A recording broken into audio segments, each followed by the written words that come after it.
The following is a transcript of a conversation between Matías De Stefano, referred to as me, and his higher self, referred to as I am. 20th July, 2021. Universal. Me. What am I? I am. What do you think you are? Me. Throughout this year, I could understand that I am a vertex in a fabric of constants. I am a manifested expression of a network of mental aspects. I am. What does that thought evoke? Me. That everything I know doesn't really exist the way I think it does. I am. What do you think exists? Me. What my five senses are able to perceive. But it only takes watching an animal documentary to realize that what an animal sees is totally different from what a human sees, and for them, that's the reality. The other day, I saw a video that showed how certain animals see, and it caught my attention to see how most birds see everything in reddish tones, or how some prawns see everything in infrared. Cats see everything as if it were a dream, not to mention perception. How some insects only see by what their skins feel. Brainless creatures that still move with needs. The way of perceiving the environment is so different that claiming an absolute truth is almost impossible. So what I thought existed, which is what I touch, what I see, taste, smell, and hear, does not exist. It's just a perception. I am. How does this make you feel? Me. Strange, because on the one hand I feel fascinated, on the other I feel bewildered. What is the meaning of all the things we live if they do not work in themselves? I am. What's the point of watching a movie if you know it's not true? That they are actors, that everything is scenography, that dialogues are invented. Me. To entertain myself. I am. Go further. Me. Feeling. To get excited. To be able to live an experience that from myself I cannot. To feel like the protagonist. I am. Okay, you see these stories because they inspire you in yours, because they mobilize you to feel and experience new realities that you otherwise could not. The brain, perceiving stories through the eyes and ears, interprets them as reality because it searches its records for memories or similar emotions, and ignites a chemical reaction that produces every emotion that a movie can generate in you or that a book can produce in you. Therefore, your nervous system lives that story as your own, and you laugh, cry, get angry, learn, mobilize. Me. So, I am a story. I am. You are the observer feeling what it is like to be the character of a movie. Me. I am. The internal reaction that occurs in the mind of the one who observes history, manifested in a possibility of it. I am. He becomes a participant and protagonist of his imagination. How many times as a child did you imagine stories and become them? Me, many. I used to play in the neighborhood with my friends, creating dinosaur stories or things like that. And there were villains and heroes, and we would make the square a prehistoric jungle, and we would become animals or superheroes. I am. The ability to turn a broomstick into a sword, a tree into a castle, a rag into a cloak, an abandoned wagon into a spaceship, it is the same ability that molecules possess to become a tree, to become a human, to be a spaceship, to be a sun. Me. Ties of imagination. I am. Tell me, what is the plan by which you have come into this world? Me. Ater tumti, heaven on earth. I am. What does this ancestral plan seek? Me. The idea was to make all cosmic concepts, the universal mind, manifest in matter. We understood that our reality is an extension of the divine mind, and that by living the world only from the senses, we could lose the notion of that creative totality. Therefore, we had to reconnect the mind with the mundane, opening the doors to that subtle heaven, so that it incarnates in the forms of this world. I am. And the plan had 3 levels. Me. The universal plan, the galactic plan, and the earth plan. The universal plan said that everything was established under the universal laws, and that it implied the expansion and expression of the mind generating all the bases. It was to make the idea a reality where the mind could experience itself. I am. The observer who becomes the observed. The spectator who sees himself as the protagonist of the story. Me. Yes, this brings us to the galactic plan in which each galaxy has a group of conscious beings who try to maintain balance in the creative forces of the observed and the observer, maintain homeostasis. And then the Earth plan is to generate conscious life capable of becoming in itself portal between the divine and the mundane. In a way, it is how the universe created extraterrestrials to create our civilizations, so that civilizations allow their individuals to connect with extraterrestrials in every dimension and thus rejoin the creative mind. I am. And for that, they brought the stars to the horizon. Me. Yes, they built the pyramids as portals throughout the world, like a stellar network that we Atlanteans called Atertumti, heaven on earth, walking with the gods, becoming God. I am. To become one with the all. You understand? Me. Become one. Uni versus universe. I am. The expansion of the mind in the different dimensions allowed the only conscious aspect of the universe to use the power of the subconscious and the baggage of the unconscious to be able to place itself as the protagonist of all this information. As we explained yesterday, the conscious being is not one who manages to control the unconscious as a rider controls a horse. The conscious deigns to know the needs of the horse, to recognize him, to understand his history, his emotions, without judging him. He seeks to understand him, and only by becoming one with him is that the horse will be useful to direct him to his destiny. Me.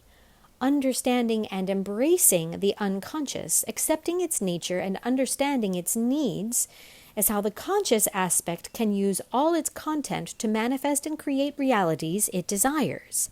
This was the key to understanding, because it makes us understand that a spiritual, mental, and conscious being should not dominate or control their unconscious emotional impulses, but know them in depth to understand why they have lost the reins, and knowing them, knows how to treat them. I am. Becoming one. Universe. That is what we call universal consciousness. Me. What would it be like, exactly? I am. If universe means to return to oneself, and conscious means discerning being, universal consciousness refers to the quality of an entity that discerns the ways of returning to oneself. Me. Oh. I am. So you can understand that the conscious aspect of the cosmos is projected into the imagination of your unconscious to refract into various dimensions, where, through the landscape of the subconscious, you can know, identify, experience every hidden potential within yourself.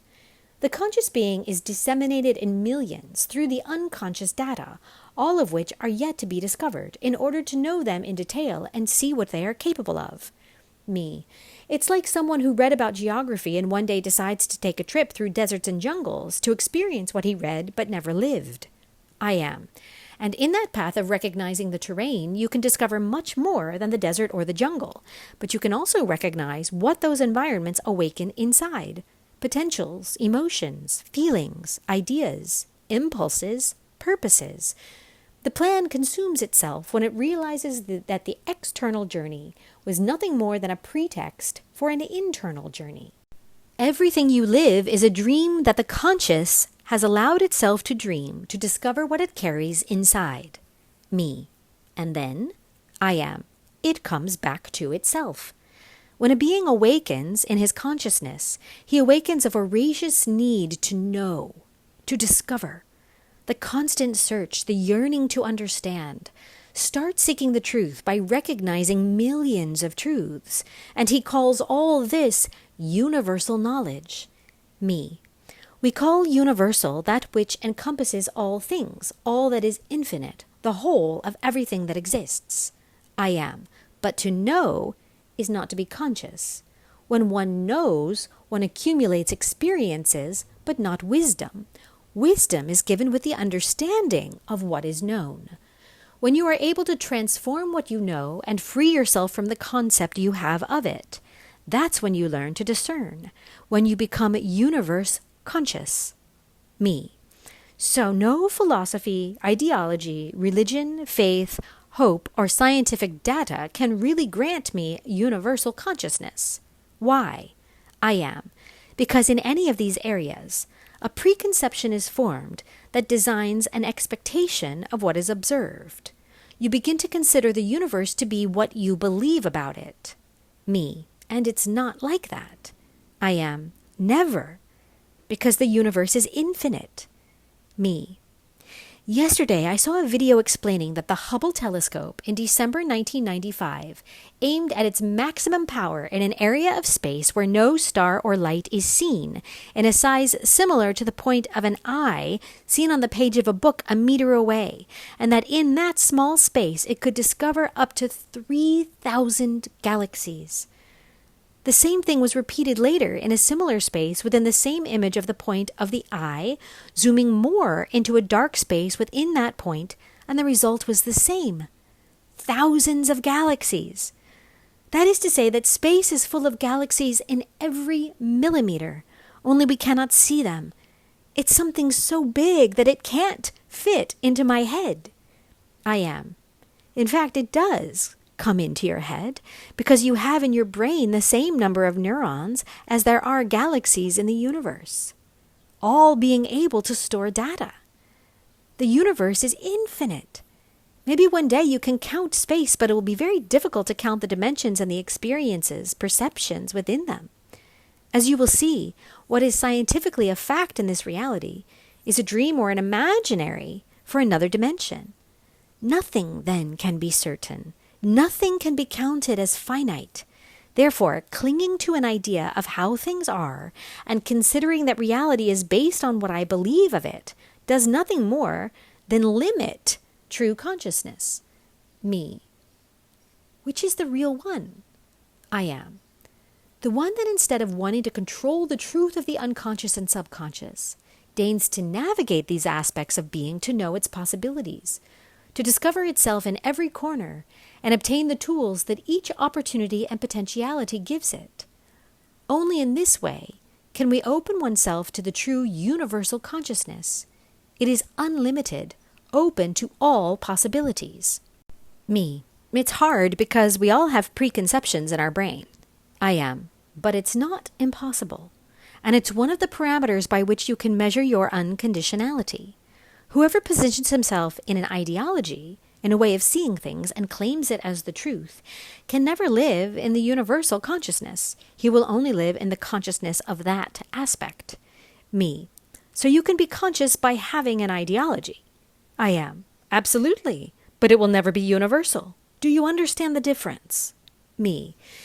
Yes, that is, a person can be good at discerning about a specific issue, for example, about climate change, which does not mean that climate change is universally the product exclusively of what that person considers. I am. And even the idea that climate change is bad is still a view limited to the idea of what is bad for those who live in the world now.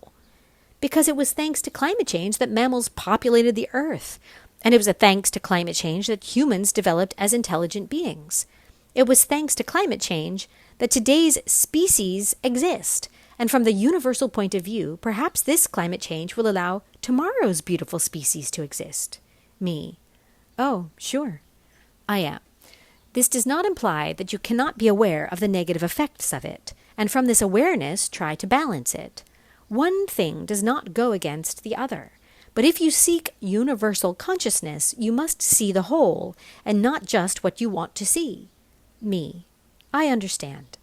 I am. Taking the idea of the tree of life, we could say that the seed is that conscious aspect that decides to expand into roots and branches that make up its unconscious in a fertile space of minerals and light that is the subconscious. The conscious possesses all the potential within itself and allows it to express itself in order to find itself and discover what it is capable of, and in each branch and root it discovers a dimension, and in each cell a world within which living beings manifest. Me. So I am a spiritual manifestation of universal consciousness in the form of a human. I am. You are a root of the spirit in the depths of existence. Me. Becoming aware of the universal aspect of my being, then, frees me from limitations. I am. Well, no matter where you go, you'll always be coming back to yourself. And no matter what you are, you will always be yourself. Me. So the question of, what am I? I am. The answer is easy. Me. I am a universal being. I am. I am the universe.